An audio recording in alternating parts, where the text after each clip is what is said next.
Olá, pessoal, bem-vindos a mais um Conversas que Revolucionam, esse projeto tão querido para nós, que durante a pandemia, ao invés de presencial, está acontecendo online, trazendo um especialista por vez, para trazer algumas reflexões e também deixar alguns recados aí para quem está assistindo, para que a gente possa se conectar um pouco mais. E hoje eu estou trazendo a Alana Pereira. Obrigada, Alana, por ter vindo. É um prazer te receber aqui, principalmente porque a nossa conexão vem a partir da Deb também, que é uma amiga tão querida de nós duas. E então eu te peço que tu te apresente rapidamente e eu logo já começo a conversar contigo. Oi, então eu sou a Lana, eu tenho 37 anos. Eu pensei muito como me apresentar em começar não dizendo a profissão, mas é tão difícil. A gente põe isso, né? Eu tenho que Sim. melhorar meu texto nesse sentido. Então, eu sou formada em publicidade, mas eu trabalho na área de tecnologia. Ano passado, em 2020, um pouquinho antes da pandemia estourar, eu descobri um câncer de mama. E a Liz me convidou para esse papo para contar um pouco dessa minha história, né? E como isso vem me transformando, muito além do visual e do cabelo curto. Então, esse é um ponto assim que a gente estava conversando um pouco antes, né, que é tão delicado para a maioria das pessoas, né? E eu te agradeço muito por estar compartilhando isso aqui com a gente. E eu gostaria de te perguntar como tu descobriu o câncer?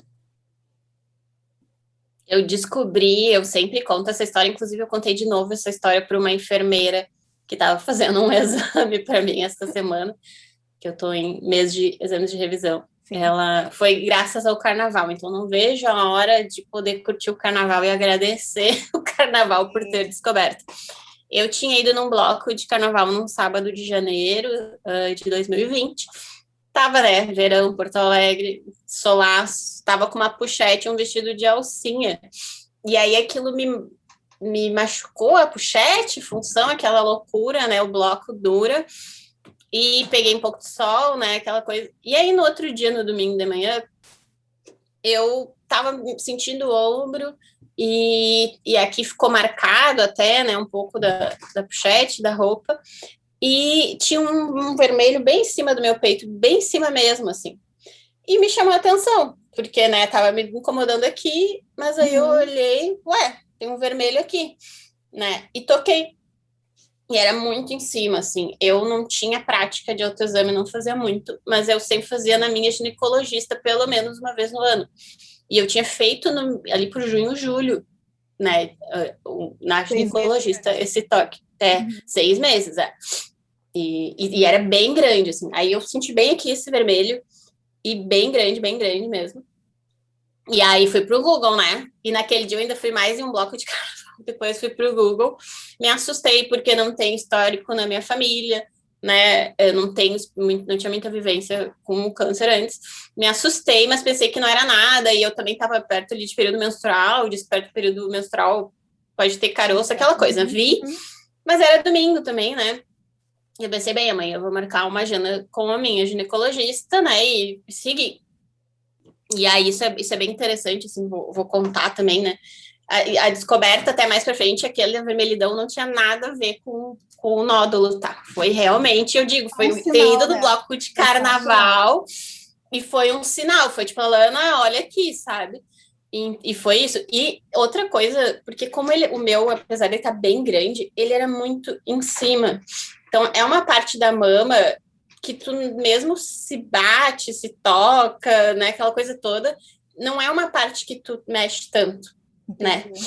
Porque, então não era assim, porque foi realmente, ficou ali e aí eu toquei, só que aí, como tava muito grande, não tinha como não Como não sentir. perceber? Aham. Só que aí, olha que coisa que eu já acho interessante trazer, né, desse processo. Eu sempre fui uma pessoa muito voltada para o trabalho, para a carreira. Estou em transformação. E aquele domingo, no final de semana seguinte, eu tinha uma viagem para São Paulo para um curso. E no outro final de semana eu ia entrar em férias. E aí, na segunda, quando eu fui tentar marcar, minha médica tava os horários tudo quebrado, tipo 10 da manhã, e eu trabalhava presencial na PUC, a minha médica no Moinhos, eu até morava perto da médica, e aí, sabe aqueles horários todos quebrados? E eu, quer saber? ainda vou viajar, e sempre que eu viajava, como eu tinha uma cachorrinha que era doente, era uma função de deixar ela no lugar que ela ficava hospedada, aquela coisa, aquela semana era de viagem, e já ia ser bagunçado, porque eu ia tirar uma folga na sexta, olha, tudo uma bagunça. E aí, o que eu fiz? Era domingo, acho que era tipo 17 ou 18, e aí eu marquei a consulta no fim para o meu primeiro dia de férias, que vinha a ser também o dia do meu aniversário. Então eu posterguei a consulta 2 semanas, né? Uhum. E hoje eu não faria isso mais, né? Não vou dizer que isso chegou a mudar o meu tratamento, apesar que a gente sabe que os nódulos, os tumores, dependendo de um período que eles estão, eles podem crescer muito rápido em pouco tempo, né? Eu mesma, em termos de toque, havia sido feito um exame e não se percebeu nada, claro, né, há 6 meses, mas eu posterguei e deixei para as férias, né? Tipo, quem não vai no médico nas férias, né? Porque aquela semana ia ser corrida, e aí eu botei o trabalho em primeiro lugar, e depois até aquela folga, e depois eu ia no final de semana fazer um curso, e não marquei logo a médica, sabe? Deixei para depois. Então, acho que se for trazer um aprendizado, isso é uma coisa que eu não faço mais mesmo, assim. Tipo, ontem, inclusive, eu recebi um resultado de um exame, a gente vai precisar dar uma investigada, e aí, o tempo que eu mostrei o exame para minha médica no Whats, e ela me indicou, procura tal especialista, eu já tenho consulta para terça-feira. Claro que eu tenho um convênio que cobre, blá, blá, blá, blá, blá, mas hoje eu jamais faria isso, sabe? Eu digo, eu tirei licença saúde, né? Fiquei 8 meses, acho, afastada, e voltei agora a trabalhar início de abril. Uhum. Hoje, os meus compromissos de saúde são o primeiro. E aí, nisso, eu incluo pilates, yoga, e nas consultas fazer os exames. E aí, eu encaixo a agenda do trabalho nisso. Claro, né, que eu trabalho num lugar que eu tenho certas liberdades, né, que eu já tenho uma maturidade na minha carreira, que eu consigo negociar, né? Me permite, eu sei que não é todo mundo que tem, né, isso. Então, mas dentro do meu contexto, eu sempre tive essa opção de negociar, mas eu sempre não negociei. E é interessante, é isso que eu estava te ouvindo, assim, quando tu começou a falar, tu disse assim, mas eu colocava o meu trabalho em primeiro lugar, mas eu estou em transformação, né? Total, e aí em transformação. Tu estava falando assim, né, tipo, a minha prioridade hoje é a saúde, e aí eu tenho pilates, eu tenho isso, eu tenho aquilo. Tu diria que teu estilo de vida mudou bastante da Alana de antes para a Alana de hoje? Muito, muito. E foi um processo, e está sendo um processo. Eu falo muito isso, assim, às vezes até... Enfim, como a gente está nessa questão de pandemia, e eu sou bem cri-cri da pandemia, assim, eu não vejo as pessoas, não encontro. Eu até tomei a primeira dose da vacina semana passada, mas eu tomei uma decisão e eu fiz uma escolha de focar na minha saúde. Perfeito. E isso vai além do câncer, no sentido que a gente está vivendo esse momento que a gente está vivendo. Alguns podem me achar exagerada, tudo bem, eu lido com isso, né? Mas eu fiz essa escolha, né? Agora eu tô vendo, tô observando, né? Nem meus médicos me dizem para ser tão rígida, mas eu prefiro, né? E essa mudança de hábitos foi... O que acontece? Eu tenho um jeito prático, resolutivo. Não que eu não procrastine e tal, porque tem umas coisas que eu sento em cima na vida, né? Mas quando eu recebi o diagnóstico, foi meio assim, tá, então eu tenho os meios para fazer esse tratamento, então vamos lá, né? Só que eu fui descobrindo e eu decidi assim, eu não vou fazer altos planos de como eu vou tocar. Eu vou, agora é assim, então vou indo e vou entendendo. Claro. Então, na época que eu comecei o tratamento, que foi em março, eu fiz a minha primeira quimioterapia numa sexta, e aí eu fiquei em home office do início da semana, e na terça o meu trabalho entrou todo em home office por causa da pandemia, então foi tudo muito junto. Sim. Mas qual era o meu planejamento inicial? Eu não vou parar de trabalhar, e eu vou fazer no dia da quimio, que eu consegui botar na sexta, eu vou tirar folga, e na segunda eu vou fazer home office, para ver como é que eu vou estar, como é que vai estar o meu corpo. E assim foi as primeiras, né? Então, e aí a quimio, por exemplo, pré-quimio tem aquele clássico de filme, né? Vai baixar a minha imunidade, comer um sushi, encontrei um pessoal mas é tudo muito rápido, né? O tratamento oncológico, a velocidade depois do diagnóstico é importante tu começar o tratamento logo, né? Porque tu vai correr contra o tempo para lidar com aquele tumor. Então, eu mudei muitos hábitos, né? Porém, foi totalmente eu vivendo e vendo. Porque ao mesmo tempo que eu mudei muito, e eu com certeza não sou a mesma Lana de fevereiro de 2020, quando eu recebi o diagnóstico, essa mudança foi acontecendo. E muito porque eu também fiz essa opção por ir vendo, né? Vamos indo, vamos entendendo. Sim. Tanto que a própria questão da licença saúde, a primeira vez que a médica falou em tirar a licença, eu não vou parar de trabalhar. Assim? Como assim, sabe? Eu não vou parar de trabalhar. Eu fiquei quase ofendida, entendeu? Eu acredito. No consultório médico, entendeu? Eu não vou parar de trabalhar. E hoje, né, considerando a capacidade de cada um na sua realidade, se a pessoa tem condições de tirar licença, porque eu sei que não é fácil, né? Há pouco mesmo, uma paciente nova veio me procurar, ela disse, eu não tenho como entrar em licença por questões financeiras, né? Mas se a pessoa tem condições familiares, financeiras de entrar em licença, eu sou 1000% a favor. Claro. Né? Só que, por exemplo, em fevereiro de 2020, há um ano e pouquinho, eu fiquei ofendida. Claro. Entendeu? Como assim? Como assim? Então, sim, eu mudei muito hábitos, mas aos poucos. Tipo, na químio, eu estava acima do que seria um peso considerado saudável, né?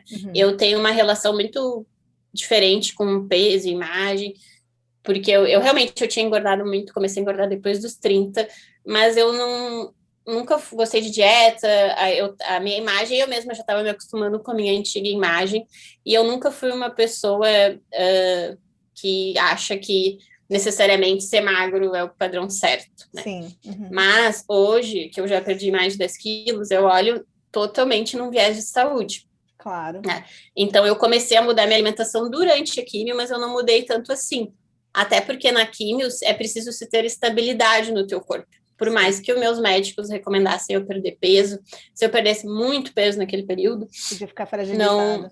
E aí eu estava fragilizada, e eu comecei a mudar minha alimentação ali, mas eu tinha que lidar com os efeitos colaterais dos remédios, né? Claro. Que tem enjoo, tem tudo isso. E aí eu sempre falei assim, perdão da palavra, mas eu sempre falei assim, tipo, eu não quero cagar minha relação com comida, né?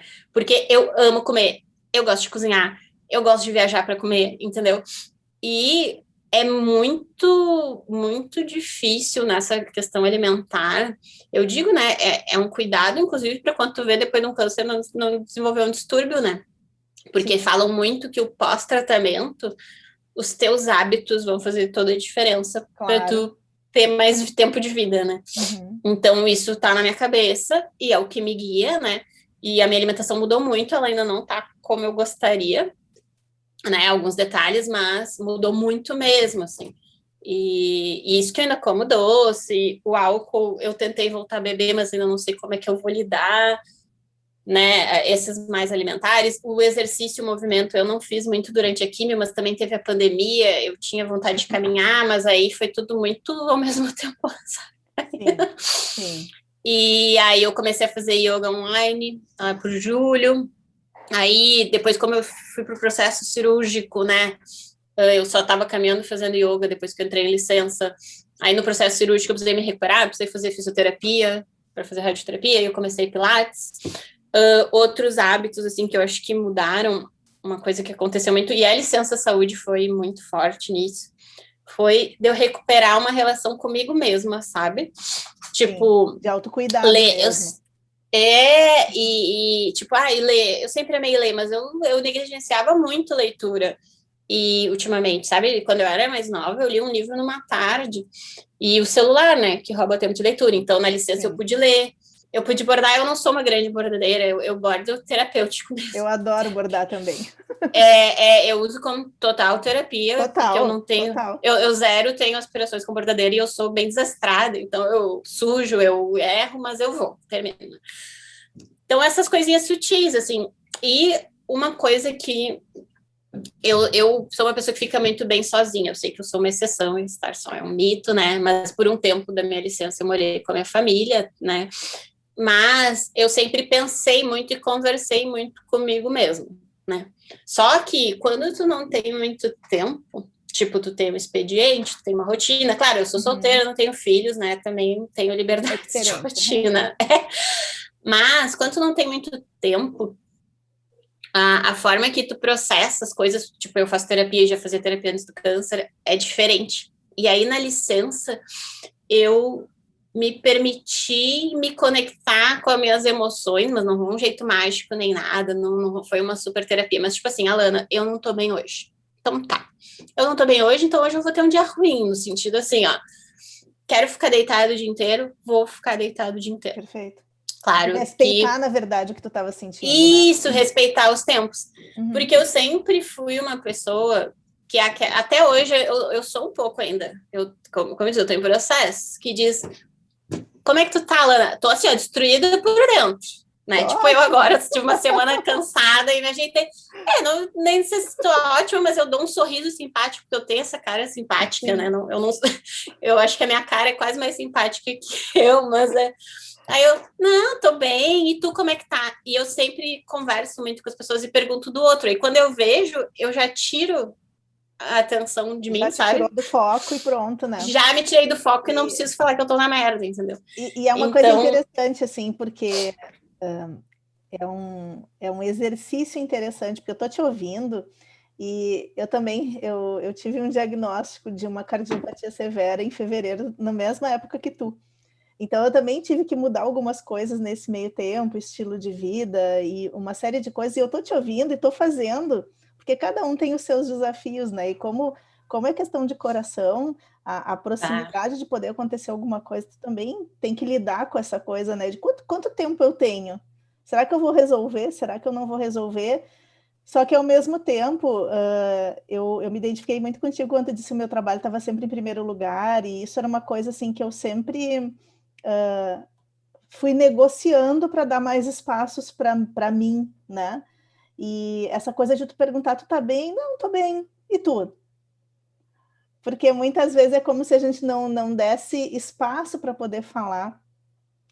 E tu trabalha ajudando pessoas, né? Exato, olha a loucura exato. disso, né? Que é tipo casa de ferreiro, espeto de pau. Não, e assim, é aquela coisa assim, não é nem tanto não fazer isso, mas a dificuldade de pedir ajuda, de modo que tu não queira, não se mostrar frágil, mas que tu não queira incomodar o outro. E eu acho que isso é muito da nossa cultura, né? Também. E eu acho que nós, né? Com as mulheres, a exigência, ela é muito... Eu ia entrar nesse mérito, assim, porque eu sou uma mulher independente, assim, né? Claro que eu super conto com o apoio da minha família e tal, mas eu vivo da grana que eu ganho com o meu trabalho.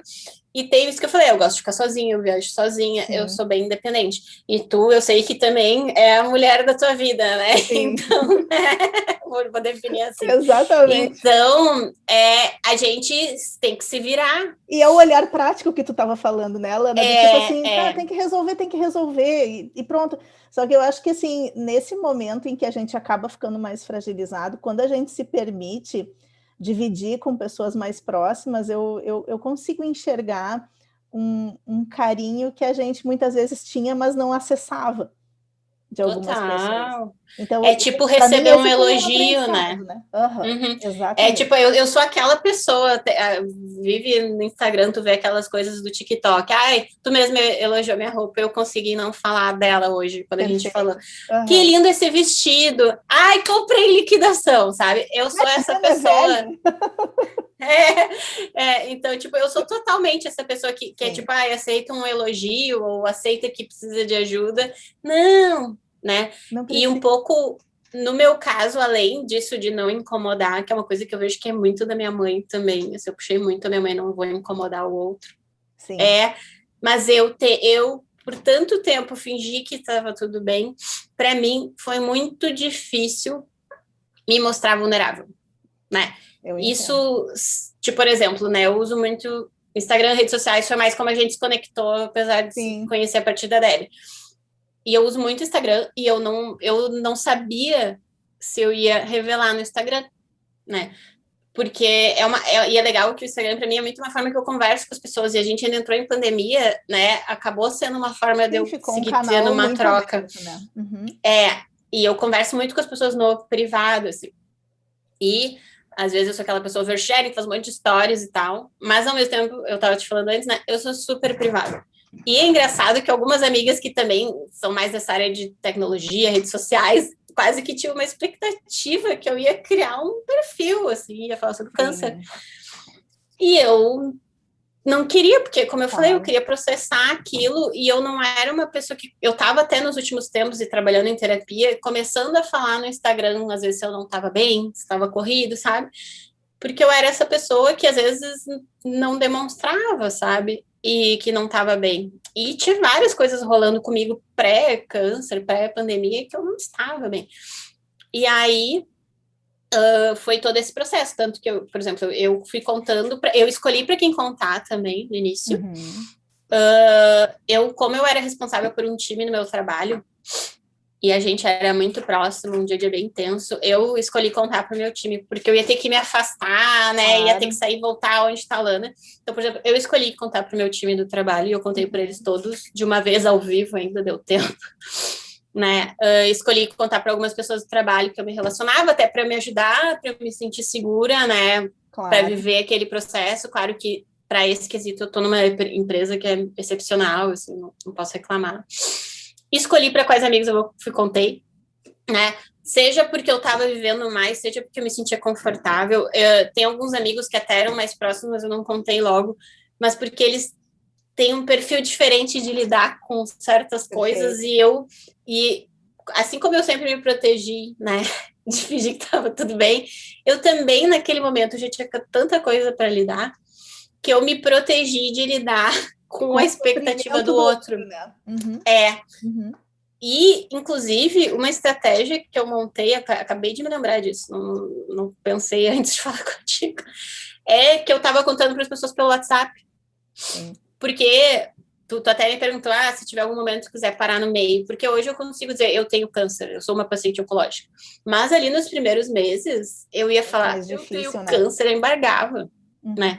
Então, para algumas pessoas eu tive que falar pessoal, e aí, tipo assim, eu tô falando normal contigo, aí eu vou falar, eu tenho câncer, vinha lágrima e eu trancava a voz, né? Claro. E aí, uma estratégia que eu fiz foi contar pelo WhatsApp. Eu disse, olha só, eu tô te contando pelo WhatsApp, e eu até dizia, foi um jeito que funcionou para mim, então eu vou te contar pelo WhatsApp. Lida com isso texto. E depois a gente conversa, né? Exato, porque eu já tenho que lidar com o tratamento. Justo, até porque, né, a gente vai de um extremo para o outro daí, né, de se preservar, de sempre estar ouvindo o outro, mas chega uma hora que eu não quero ainda ter que carregar o sofrimento do outro, porque é natural que as pessoas que gostam de ti vão sofrer junto.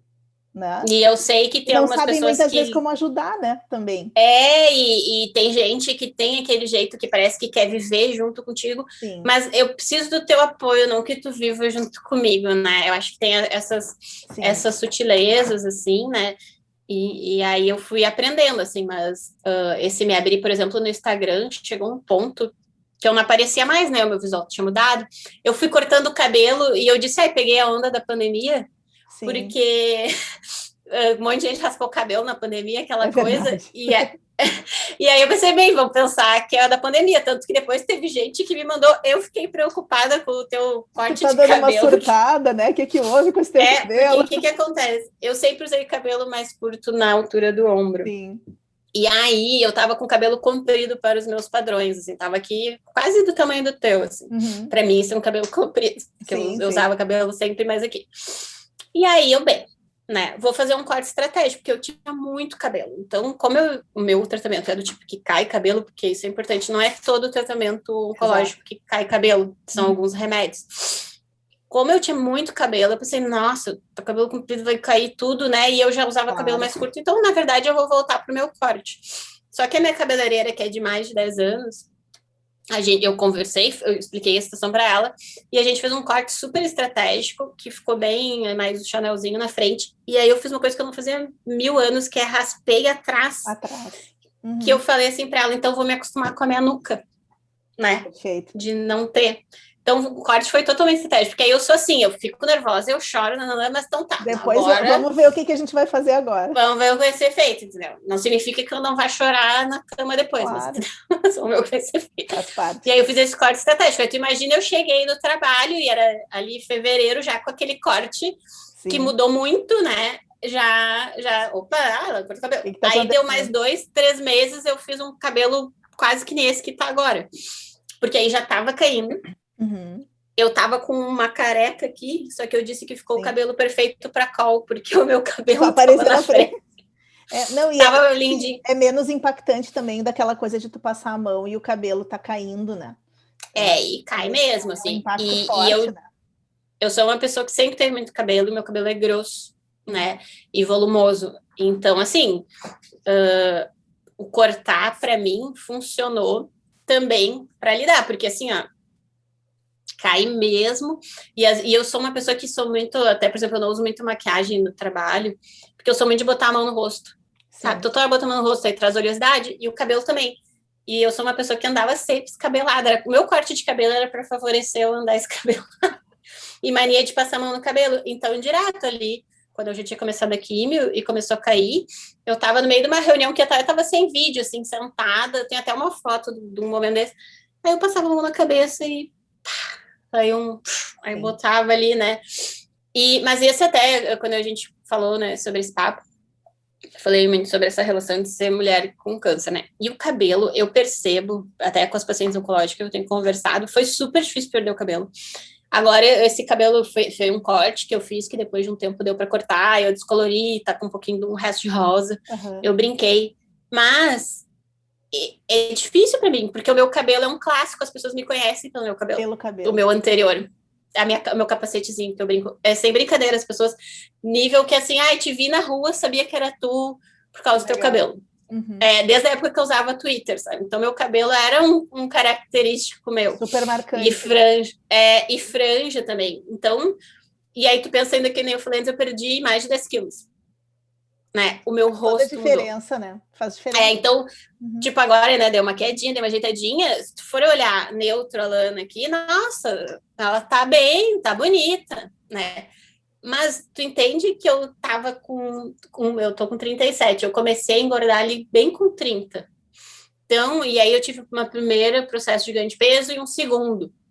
E aí esse segundo processo que eu tava de ganho de peso, né, que eu tava 2 números acima, né, do meu peso anterior, né, eu tava com a cara maior, claro. Né? E eu tava já me aceitando daquele jeito. Foi todo um processo. E eu estava me aceitando.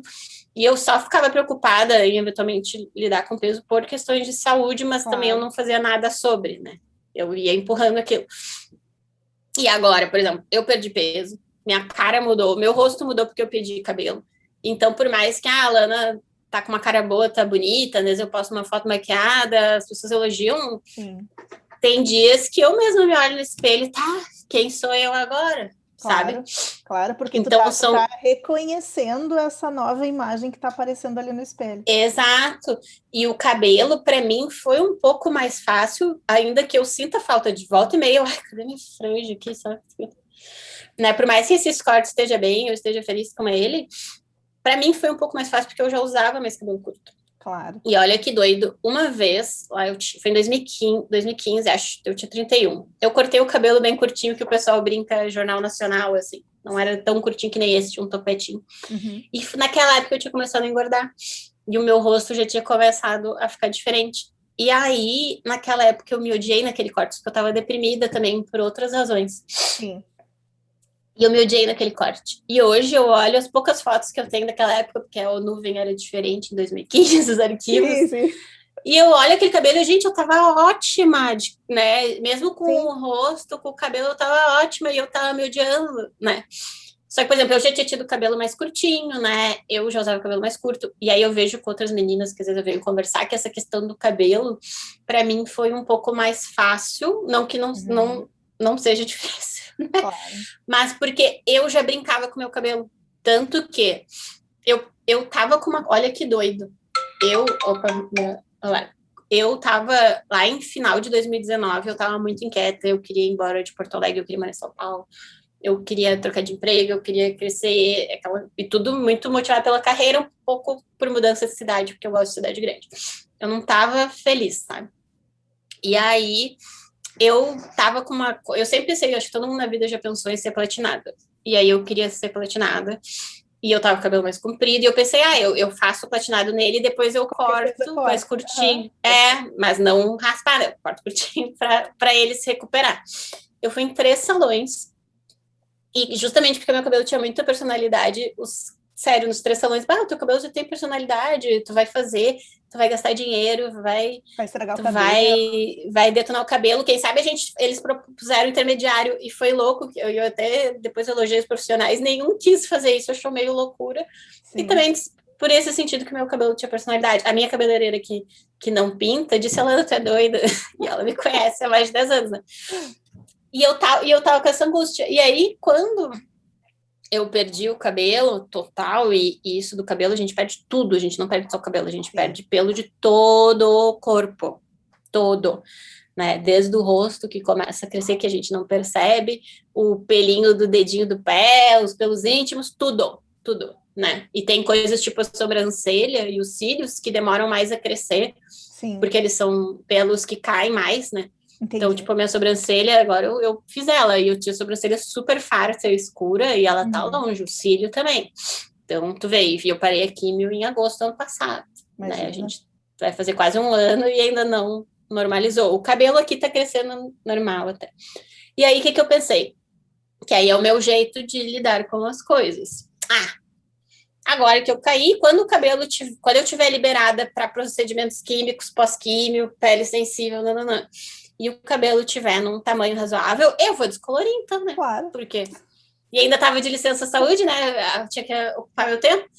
Então, aí eu terminei aqui em agosto, meu cabelo demorou a crescer um pouco, ele tinha uns perdidos que cresciam e caíam. Cresciam e caíam.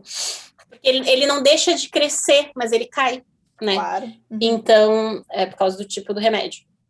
E aí, em dezembro, eu descolori o cabelo. E aí, quis pintar de rosa. E tudo eu fiz, assim, é um caos, dá um trabalho, né? Só porque eu não tava trabalhando. Eu tenho a minha filha é adolescente, né? E tem 17, e ela já fez de tudo no cabelo agora na pandemia. A gente cortou, e ela pintou, ela disse assim, agora eu já tô super... ela já pintou 4 vezes agora durante a pandemia, já pegou a técnica, já sabe o jeito de pintar e tudo, e é legal que a gente possa... Isso é reconhecimento pessoal também, né? É a gente se apropriar total. De quem a gente é. Então, tanto que nas campanhas de câncer de mama, especificamente, né, se faz muito isso. Sim. De cosmético, de beleza, porque tu tem que se redescobrir, né? E no meu caso, de novo, que ainda... para aquela figura ali e se apropriar dela, né? Porque inevitavelmente vai mudar alguma coisa. Exato. A saúde muda muito internamente também, né? E isso do peso, acho que para o câncer como um todo é sempre importante trazer, porque o câncer é muito tabu e não se fala tanto sobre ele, né? Cada câncer é um câncer, cada corpo é um corpo. Não é regra que tu vai emagrecer, tem gente que ganha muito peso no tratamento e tem que lidar com isso. Eu perdi, em parte por consequência do tratamento, em parte por mudança de estilo de vida. Alimentação. Porque, eu não sei se já deve ter visto eu falar, que eu sempre quis ser velhinha. Eu sempre me imaginei uma senhorinha, entendeu? Eu quero ser uma senhorinha, se desse eu passaria dos 100. A minha família é considerada longeva. Todos os meus avós, inclusive o único que teve um tipo de câncer que é leucemia e não tem nenhuma relação com o meu, ele descobriu a leucemia quase com 80, ele fez 80 anos e ele morreu com 80. Então todos os meus avós, né, morreram na casa dos 80 e eu tenho uma avó ainda viva com 90. Minha família é considerada longeva. Meus pais já estão na casa dos 60, não tem doença grave.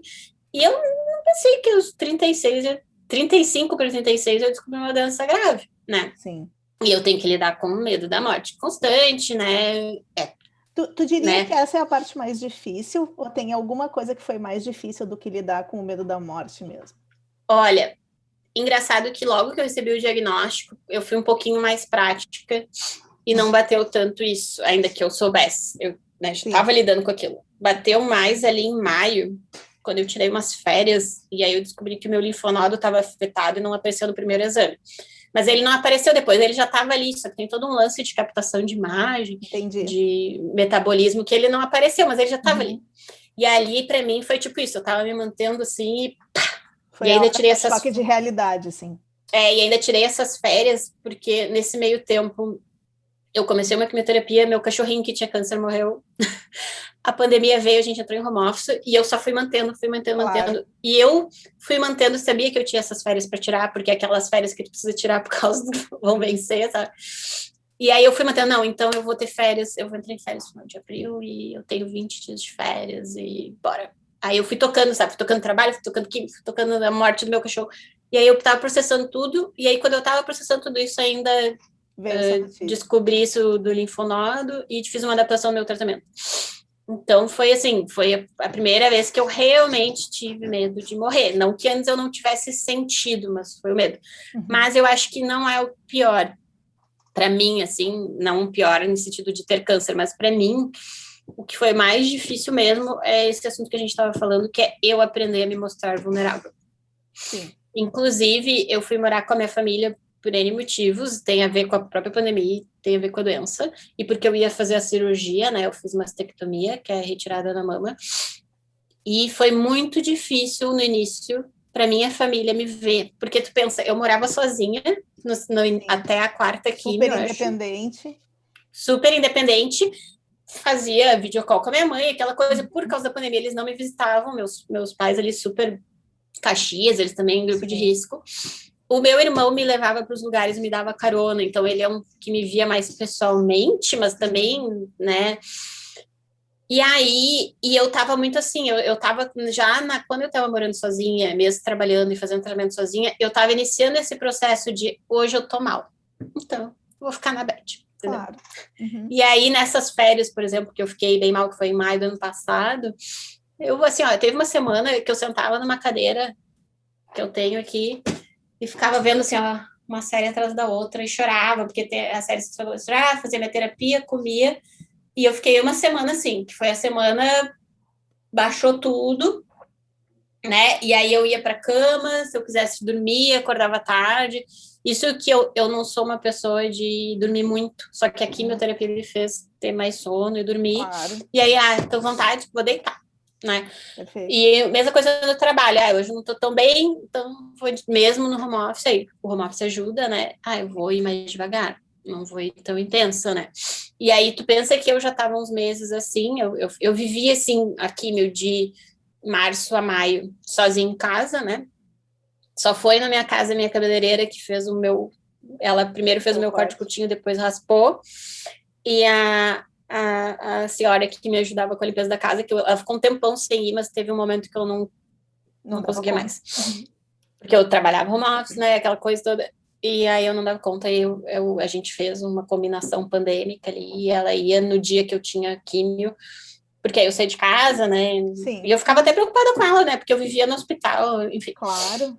E aí teve isso, aí eu fui para minha família em junho, então eu já estava 3 meses, Alana, naquele processo de autoconhecimento em relação à doença. Sim. Aí tu pensa que eu chego na casa da minha família, eu ainda estava trabalhando, mas tinha dias que eu tava um lixo, assim, sabe? Claro, e natural, só que eu tinha aprendido a me deixar ficar daquele jeito, e a minha família estranhou muito. Claro. Porque eu sou uma pessoa ativa, independente, então teve esse processo. E aí, o pior, assim, que foi bem difícil, depois minha mãe me xinga se ela vê isso, que eu falo dessas intimidades familiares, mas aí aprendendo, né, filha de mãe. A gente puxa mais a mãe da gente do que a gente acha. É verdade. E aí, é verdade, né, muito. Depois dos 30, então, tem várias coisas que eu paro e penso, nossa, muito que minha mãe. Puxa vida. A gente é totalmente diferente, né. E aí, a cirurgia, que aí quando eu fiquei de fato de cama, Sim. Foi assim, ó, o tiro final de aprender a ficar vulnerável, né? Porque foi difícil para mim, foi difícil para minha família. E no meu caso, eu fiquei com um dreno, né? Faz parte, né? Eu tirei uma mama, né? E o meu dreno demorou. Tem uma meta lá do dreno, vou falar esses detalhezinhos, que tu tira líquido, mede, e quando ele chega naquela meta de líquido, tu pode tirar. Isso é uma tecnologia fantástica, super simples para melhorar o pós-cirúrgico. Em média, as pessoas ficam, às vezes, até 3, 4 dias, umas ficou uma semana, umas 10 dias. Eu fiquei, acho que 22 dias com o dreno. Nossa. Exato. E aí eu ainda tinha que ir de 3 em 3 dias, não me lembro, ir lá no Clumama, onde eu faço meu tratamento, trocar o curativo, revisar. Eu adotava, tinha uma tabelinha que adotava o dreno. Aí o tirar o dreno na minha família também se tornou um evento. O Ligs, medir, enfim. Mas aquele momento foi assim, ó, foi bem difícil. Eu acredito. Porque aí, primeiro isso, eu comigo mesma, morando sozinha, já estava aprendendo a ficar vulnerável. E nessa época eu também não falava no Instagram sobre, porque eu só comecei a falar no Instagram, Pois é, foi recente, depois que eu fui para minha mãe. É recente, porque eu descobri em fevereiro e eu revelei que estava com câncer em junho, né? Sim. E aí eu usava, mas eu não aparecia muito de rosto, às vezes eu botava uma peruca, que eu odiei peruca, por sinal, não me achei com peruca, não. Eu tenho foi uma graninha ali, não valeu o investimento. Mas às vezes eu disfarçava, botar uma peruca, um lenço, uma touca, se eu precisava aparecer, assim, eu queria. Só que, inclusive, um dos motivos que eu acabei falando no Instagram é porque eu usava muito o Instagram e ele era um canal de troca comigo em meio a uma pandemia. Uhum. Aí, não tem como fugir disso, né? Porque é tu que tá ali.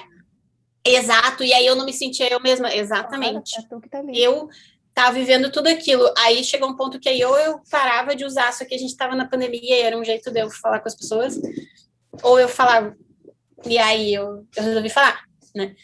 E aí foi outro processo, né, que eu falo, e de aprender a me mostrar vulnerável, e eu nunca usei muito filtro. Eu usava filtro em foto quando a câmera do meu celular estava quebrada, até para dar. Aí depois eu até troquei de celular, depois que eu fiquei doente, né? E aí, que ele tava todo quebrado. E aí eu não uso muito filtro. E eu já fazia muito story, essas coisas sem filtro. Sim. Né? E segui. Então, eu acho tão honesto, sabe, Alana? Porque é claro que o filtro te deixa melhor e tudo, mas assim, todo mundo que está assistindo vê que é um filtro, né?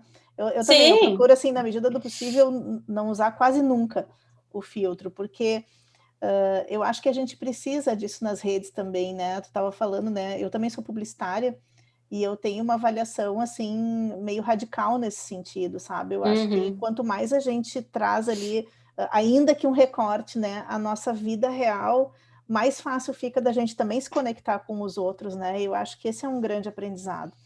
E a gente vai destruindo algumas camadas que a gente foi construindo ao longo dos anos, né?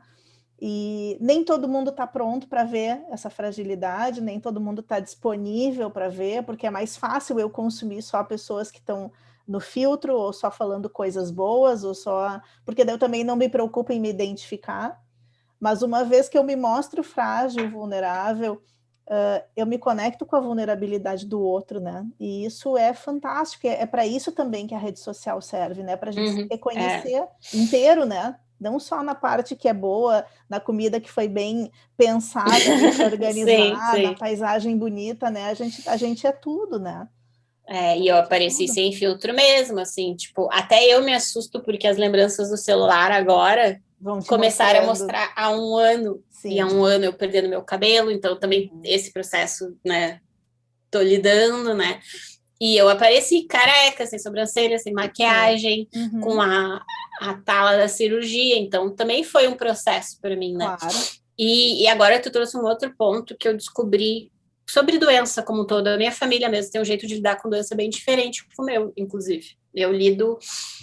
É sutil isso, né? Mas eu acho que eu tenho mais medo de não viver do que medo de morrer. É muito sutil, né? Haja terapia. Mas eu percebi isso, que o meu medo não é de morrer, é de não viver. Porque eu sou assim, eu gosto de fazer um monte de coisa, um monte de plano, agora ainda tem a pandemia. Essa semana mesmo eu estava falando com o meu cirurgião plástico sobre isso, né? Que eu tenho uma segunda cirurgia que é mais de simetria de mamas, né? Uma mama eu mantive, a outra eu tirei e botei um silicone. E é simétrico, e eu quero fazer essa cirurgia, eu poderia não fazer, mas eu quero, só que eu disse assim pro meu médico, eu quero viver o verão. Se eu for fazer a cirurgia ainda esse ano... depois do verão. Para eu viver o verão até quando eu teria que fazer. Ele falou, até setembro. Setembro até faz um ano da minha cirurgia. Eu falei, doutor, tem algum impedimento físico? Tu acha que vai ser ruim se não der? Porque eu não sei se eu quero também passar por isso, um processo cirúrgico de novo agora. E a pandemia, como eu sou comportada, e além de eu ser comportada de sair na rua e ver pessoas, no último verão, eu tinha feito a radioterapia. Uhum. E a radioterapia, tu não pode ficar no sol. Sim. Isso que a minha era toda numa área aqui do peito, do peitoral. Então, eu até as minhas caminhadas que eu fazia na rua, tudo eu cuidava, horário de sol, protetor, Exato. comprei aquelas camisetas UV. Então, o último verão, eu estava sob um tratamento que Não, eu então, nem não podia. tem nem como aproveitar, né? Muito. Então nem foi só a pandemia, entendeu? Então, eu disse para ele, eu preciso, porque eu tô comportada e eu preciso viver a vida, né? E a Sim. gente entrou em todas essas discussões filosóficas, eu e meu cirurgião plástico. Sorte que a minha equipe médica é incrível, assim, porque eu sei que nem todas as pessoas conseguem ter essa afinidade com a equipe médica delas. Tem pessoas que têm processos mais traumáticos. Mas eu falo demais, né? Mas o que eu ia falar é que Eu tô adorando.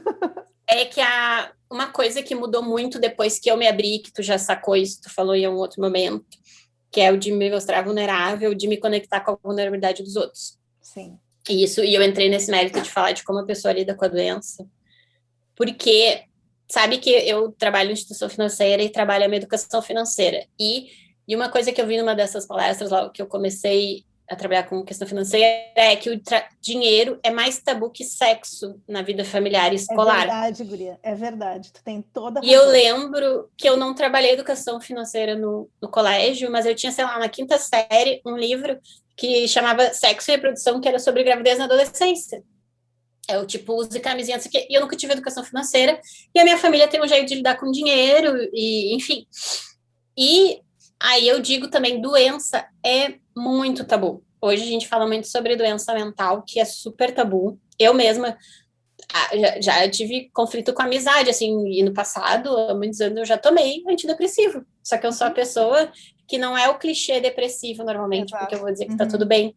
Porque eu sou uma pessoa que mesmo... Ana, se tu for pensar, ninguém quantas pessoas hoje estariam precisando de um apoio em relação à sua saúde mental? Quantas vão precisar depois que a gente sair desse modo de segurança da pandemia e que caía a ficha de tudo que a gente passou?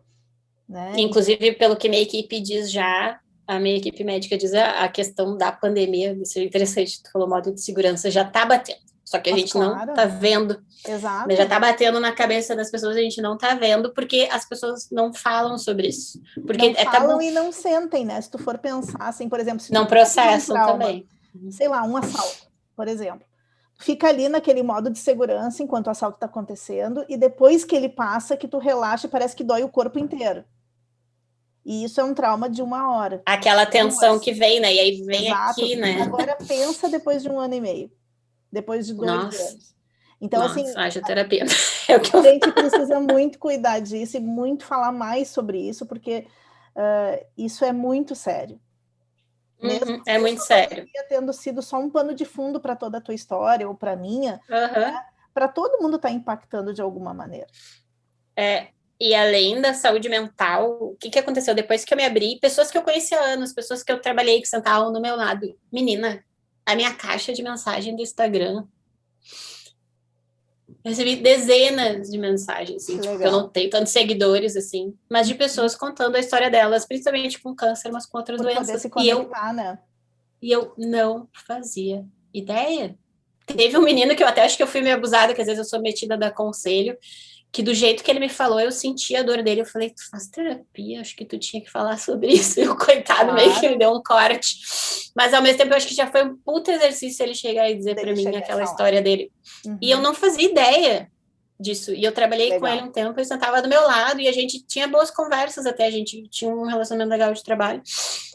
E começou, e aí tem o clássico, né, do momento também, de meninas, assim, é muito comum mulheres terem nódulos do peito. E nódulos, na sua maioria, são benignos. Mas de meninas, amigas, próximas, ou pessoas que eu já trabalhei, que me conheciam do Instagram, dizendo, eu não tô indo fazer meus exames. Né? A minha terapeuta diz isso, quando tu fala do teu, tu ajuda o outro, por mais que seja dois. Toda a vida. Porque, e volta e meia, aí alguém vem me dizer, eu fui fazer meus exames inspirado em ti, amiga, eu fiz meus exames porque tu falou, né? Então, tem gente que tem vários nódulos e estava fugindo dos exames, então se conecta com essa vulnerabilidade, né? E tu sabe histórias que tu não tem ideia, e eu ainda um dia quero Agora eu não tenho condições de fazer nada além de cuidar da minha vida. Sim. Mas mais para frente eu penso, assim, como ajudar, assim, a falar mais sobre isso, porque Sim.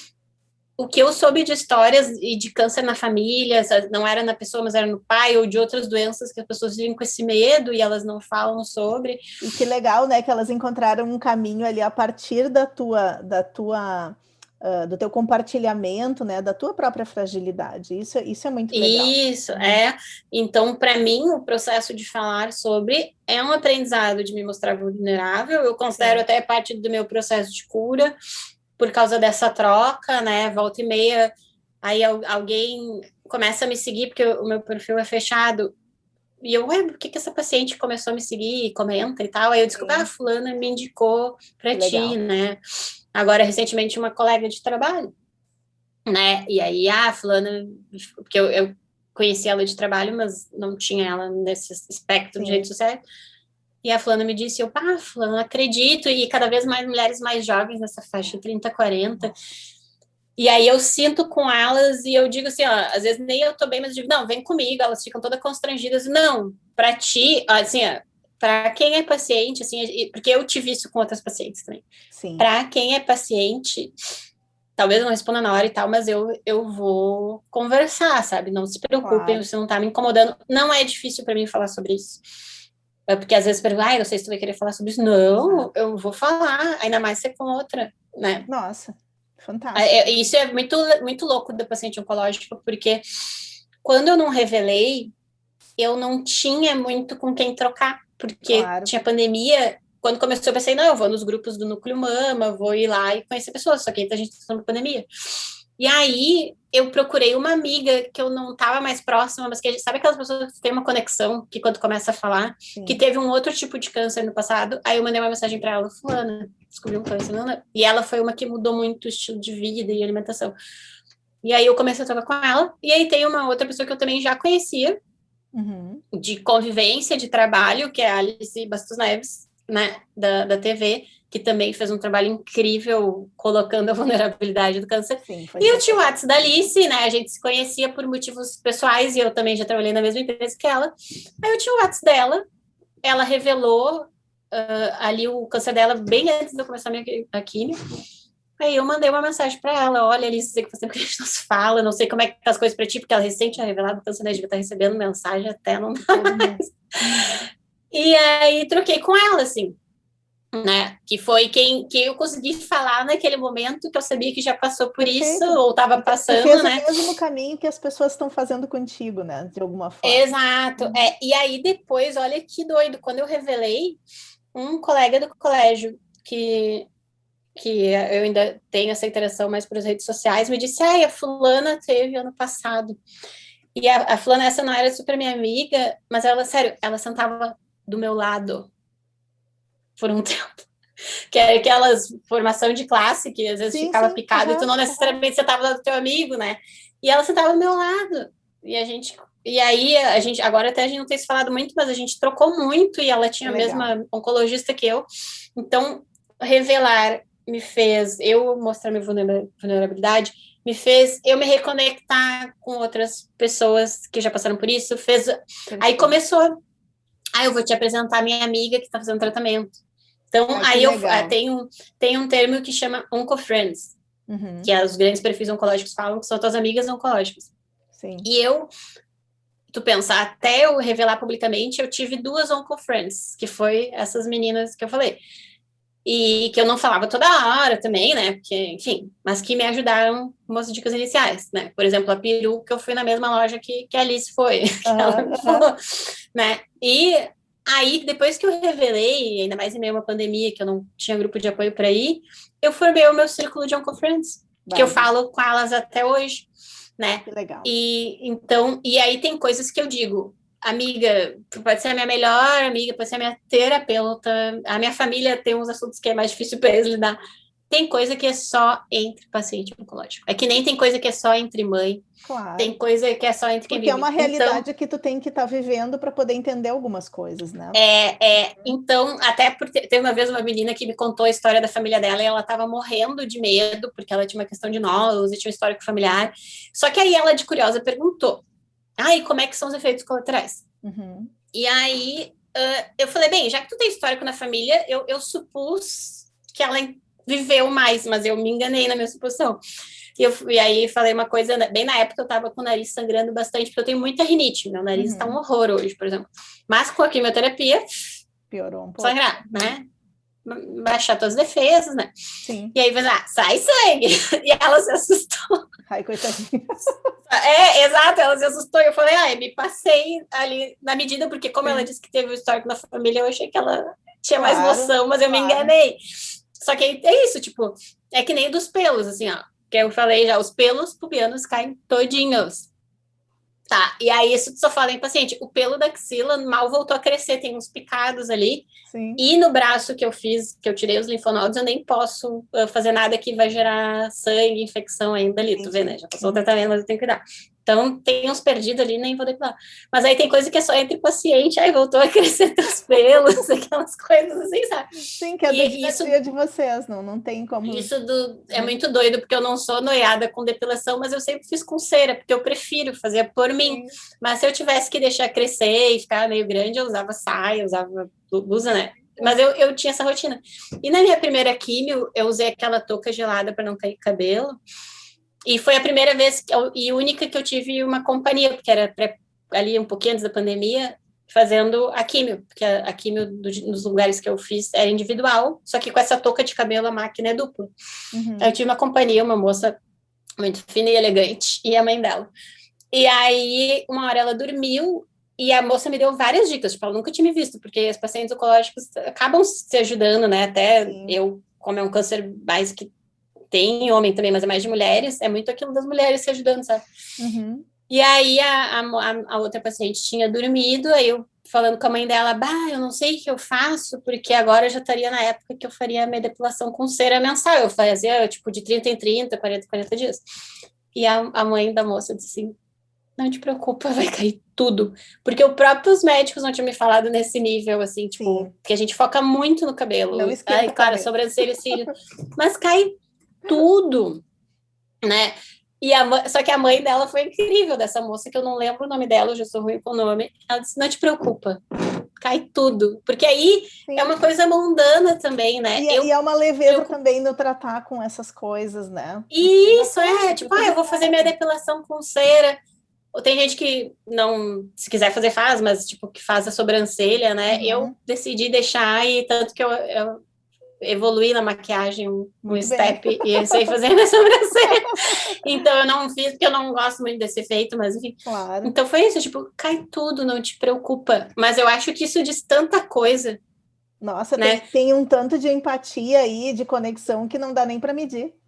Exato, e é isso, porque aí que eu acho que isso é um processo que o câncer muda em ti, que é tanta coisa, com o que eu vou realmente me preocupar, né? E que eu digo que eu tô muito em processo, né? Perfeito. Quem me conhece há mais tempo, às vezes falando comigo mesmo que virtual, vai pensar, Lana, é a mesma. Mas aqui dentro, guria, tá uma loucura. Furacão. Até é legal, e assim, aí... tipo, tô te ouvindo, assim, tô com muitos insights a respeito da tua história e conectando com a minha e tudo. Essas mudanças todas, e se hoje quando chega uma pessoa, ou tá aqui nos ouvindo, inclusive, né? O que tu diria para elas, assim, para a gente fechar a nossa conversa com chave de ouro, assim? Eu sei que tu já falou muito da questão do estilo de vida, tu falou muito da questão do se mostrar, né, vulnerável, mas, assim, qual seria o primeiro conselho que tu daria para quem está começando a enfrentar isso, ou para quem está com alguém muito próximo, né, enfrentando uma situação, um caso de câncer? Tá. Eu acho que são dois casos diferentes. Para quem está enfrentando, porque eu também já pessoas me procuraram nisso, né? Um familiar, alguma coisa. Para o pessoal, claro que eu sei que eu sou uma pessoa que tem acesso financeiro, eu tenho convênio, eu sou uma pessoa resolutiva, independente, blá, blá. Mas, assim, para o pessoal, te entrega, acredita. Eu não tenho religião. Mas eu digo, tanto que eu aceito, alguém sorte que também ninguém veio muito com aquelas perguntas, será que é um trauma teu, será, né, falta de Deus lá, né? a gente não tem culpa pelo câncer, né? Tem umas Claro. meninas que eu sigo que são ótimas nisso, mas acredita, né? E a gente tá vivendo esse tempo, né, de questionamentos de ciência, etc. E tal. Eu super tenho noção das questões de laboratórios médicos, de não sei o que, mas e não sou contra, tipo, adoro astrologia, fiz reiki, fiz essas coisas, mas eu precisei fazer um foco, eu precisei focar. E aí eu decidi ir com a minha equipe médica e decidi com a ciência. Foi a minha escolha, né? Certo. Acredite, faça uma escolha e acredite, né? Essa semana mesmo eu tive uma conversa com uma pessoa que tem um viés mais alternativo para as coisas e eu disse assim, ó, eu te agradeço, eu sei que tu quer me ajudar, mas eu fiz uma escolha de foco. Perfeito. Né? E o meu foco é esse. E aí, é tipo assim, vamos fazer o tratamento? Então, vamos. E acredita, vai ser difícil, vai ser horrível. Eu choro quase todos os dias, né? Sim. Aí tem pandemia no meio, mas aí o meu choro não é mais assim, puxa, ela não tá chorando, né? Deu vontade de chorar? Vamos chorar, Chora, né? põe pra fora. Chora, põe pra fora, e é que nem eu falei, tem os dias que eu tô ruim, hoje é um dia ruim. E o que a licença me ajudou muito foi a lidar melhor com esses dias ruins. Hoje eu me recupero mais rápido de dias ruins, porque eu deixo o dia ruim vir. Mas para quem tá passando por isso, acredita, vai atrás, não tem medo de fazer exame, não tem medo de procurar médico, vai atrás, né? Tem muitas pacientes que falam isso, a cura quem procura acha, porque às vezes a pessoa tem medo de procurar e achar que não deveria. Mas se tu acha, é porque tu tem condições de resolver, então Perfeito. acredita e vai. É isso mesmo. Para quem tá com alguém próximo passando por isso, amigo, familiar, ouve a pessoa, faz ela se sentir confortável para falar e pedir ajuda, porque é difícil pedir ajuda.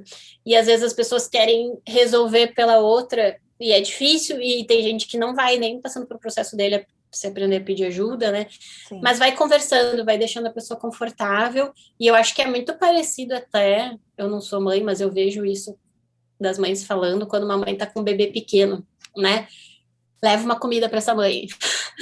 Ajuda ela com a criança. Ela não tá pensando nisso, né? Ela tá com outro foco, né? Ajuda ela lá com a criança para ela tomar um banho, entendeu? Né? Então, dados as questões pandêmicas e tudo mais, tenta fazer essas pequenas ajudas, né? Porque a pessoa vai estar lidando com muita coisa. E é um conforto, né? Saber que tem alguém conforto, perto, né? Mas, tipo, não se mostre acessível, ouça, presente, mas também não se joga na vida daquela pessoa, porque tu não vai viver aquilo pelaquela pessoa, né? Então, tudo isso.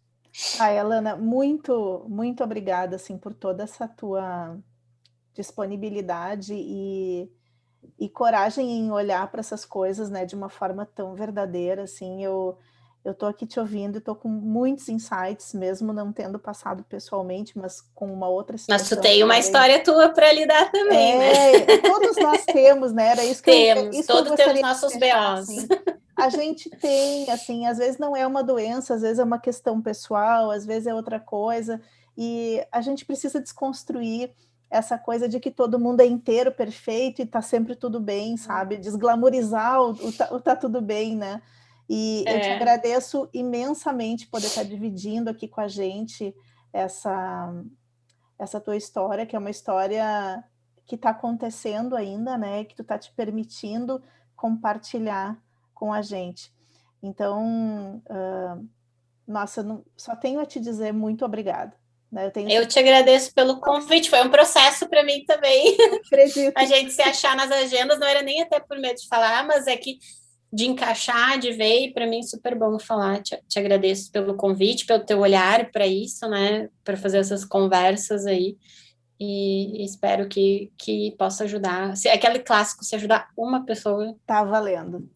Tá valendo, né? A gente que nem dizem, tem que ter milhões de seguidores. Não. Se uma pessoa vai ouvir e vai lembrar de fazer a sua mamografia, a sua ecografia, de questionar seu médico, tu não tem idade para fazer exame, mas vamos lá, vamos investigar. Vá lá e vá atrás de ti. Não foge de ti, porque a gente fugir de um exame, de uma consulta, é fugir da gente também, né? Então, não fujam de vocês. Ai, que lindo com essa. Pessoal, muito obrigada. Até um próximo Conversas que Revolucionam. Até. Obrigada.